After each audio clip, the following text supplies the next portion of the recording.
Hello again, it's Lock Noob, and in the Vice we got a really nice padlock. This is well, it's a sister of this one. This is the G series with a 10mm boron alloy shackle. So it's the G10 Mul-T-Lock Garrison padlock. These don't have telescoping pins, but this is a 7-pin core, and it does have security pins in the Bible. So it's a 7-pin Garrison Mul-T-Lock core in a really nice hardened steel body. Now, one thing which says here, which is interesting, is it says serve. This is because this is in service mode. Now, I didn't know about service mode until quite recently, after watching a video by the ever excellent Lockpickinglawyer. And he described service mode as the pinning that the padlocks come in when they are sent, or indeed the cores come in when they're sent to locksmiths. And the reason why is because that means that the locksmith can knows what the pinning is. They can use their service key, which I have a copy of a service key for a 7-pin Garrison here. And when they do repin these to whatever the customer specifies, or whatever their customer's key card is, they will have replenishment pins for their Garrison pinning kit. And if you look here, can you see that these are graduated? The pins actually increase from really long, so increase in size down here. So you've got shortest or the longest pins here. These are the key pins all the way down to the longest key pins there. So these don't need to be picked as high. These need to be picked all the way. So and so you can imagine how useful that is. So if a locksmith gets a Mul-T-Lock Garrison core in service mode, he has a service key. He can open any of them. That means he can get in to repin them all. So really cool. I'll show you that it operates the lock. It's locked. Turn it, and then you see that shackle come out. So turn it, and it opens again. I'd like to pick and gut this.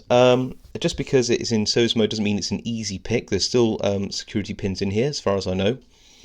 But you'll more likely be able to see what I'm on about in terms of those pin sizes if I do get into it, and I do gut it for you. So how am I going to pick it? Well, I've got a standard flat Z-wrench, which will go in there, and I'm using an Honest Dongshi dimple pick, which I've filed off so it's nice and round, and giving it a bit of a sand. So just going to go in here and see if we can pick the lock. So I go from pin to pin, just going pin 1, 2, 3, 4, 5, a little click, 6, 7, 6, come here, 5, 4, 3, 2, 1, 1, there we go, 2, 3's binding, you'll click on 3, where are we in, 5, 6, pin 7 at the back. At some point it's going to hit a false set. I'm just going to try it down the other side. Just going pin to pin. Pin 6 now. 5, 4, 3. Oh, in the false set. Good. Cancel rotation on pin 2, I think. Let's try going the other way. Pin 1, cancel rotation on pin 1,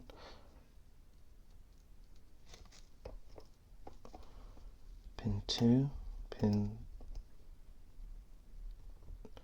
3, oh nice cancel rotation click on pin 3, and pin 1 I think is cancel rotation 2, it's good, pin 3's picked, 4, 5, 6, 7, somebody isn't picked yet.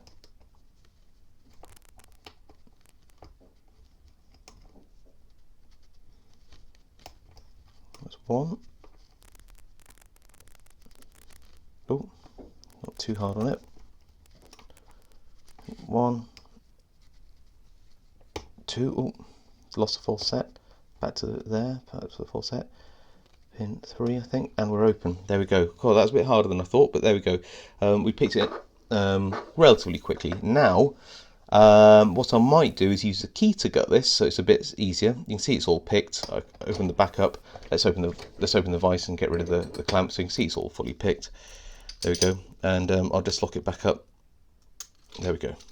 So it's all locked back up. Throw the vise down here, and let's see if we can't gut this. So, got my gutting kit, and hopefully at the end of this you'll see that what service mode actually means on this lock, and we'll have a look at what security pins it's got. So there's a screw down here which you can see. Just undo that, a few turns, that slides out, put the core over there. So I will lock this back up now for the time being. Take the circlip off the back. I've not gutted one of these before, so this could be just the worst gutting you've ever seen in your entire life. I may destroy this lock and never be able to put it back together, but let's hope that isn't the case, shall we? There we go. One circlip. Now we need to... Now I haven't gutted many dimple locks before, so I'm going to put the key in and watch where I am turning the core. So the pins will be over here. Let's try that again. So the pins were there, so if I turn it, the pins will be facing me. There isn't a gap on that, so it means I should be able to follow it with this follower nicely. Aha! There was something just fell out there. I think it's a key control pin or ball bearing, which needs to go in here. Okay, so I will put that in a separate little place, don't want that to go anywhere. There's your 7 pins, and this is where the service mode bit comes into place. So you'll see that they actually give you 2 of the shortest pins, and okay, 1, 2, let's put him back in.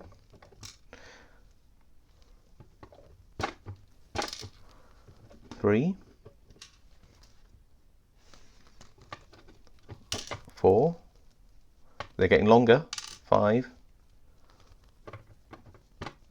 6,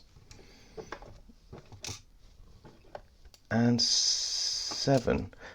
Ah, wow. Well, we'll have a look at that a bit closer, but that's a security pin in 7 as well. These are really interesting because the longest pin, we'll have a look at this security pin here, look. It's a mushroom spooled key pin, not seen that before. This is about, I believe, 7.3 mils, and this one is about 5. And there's a 2 mil difference, 5.3, sorry, and there's a 2 mil difference between the shortest and the longest, and they go in steps of 0.4, I believe, something like that. You can look up the specifications on the internet. Now for the drivers. So this is 1. Wow, look at that. That is a deep spool. No wonder I've got such heavy counter rotation on these pins. Another, a shorter spool. So the spools are in various heights. That's an anti-bump measure. So spools or any driver pins at different heights means that they're harder to bump. Like I said, these are not cheap, and they are very high security locks. Now imagine if you mix the bitting up. Oh, that's a standard pin in steel, so that's an anti-drill standard steel pin. And this is pin 7, I believe, which is another long spool. Okay, so I'm not going to take the springs out. I'm going to put the core over here in a core holder and bring this up here so you can see all the pins, what we actually have. and there you go. So you can see here that we have multi-length spools. See, that's about a millimeter longer. In multi-length spools in 1, 2, 3, 4, 5. An anti-drill steel pin in 6, and another multi-length spool, a really long one, in 7. Key pins, it's all standard, apart from this really nice steel. I think this one's, yeah, I think it's a steel mushroom spool, I guess you'd call that. I haven't seen one of those on a key pin, but you know, you really don't want to overpick a key pin that long, because once that gets above the shear line, yeah, that's going to be a hard one to pick back. So there we go. Hopefully you can see now why this key, let's get that out of the core, is bitted the way it is. You get, I suppose I better hold it around this way. You'll see how it fits in the lock.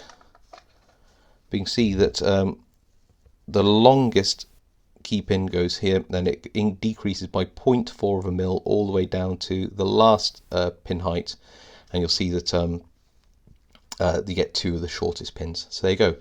That's your Mul-T-Lock Garrison G10 padlock in service mode, picked and gutted for you. I hope you find that interesting. Now you know a bit more about service mode and what that means, and you can imagine if you were a locksmith and you had to repin this, you wouldn't have to start from scratch. You've got a load of key pins in there which you can replenish your stocks with. Okay, now I've got to have the fun of trying to put this back together. I'll see you next time.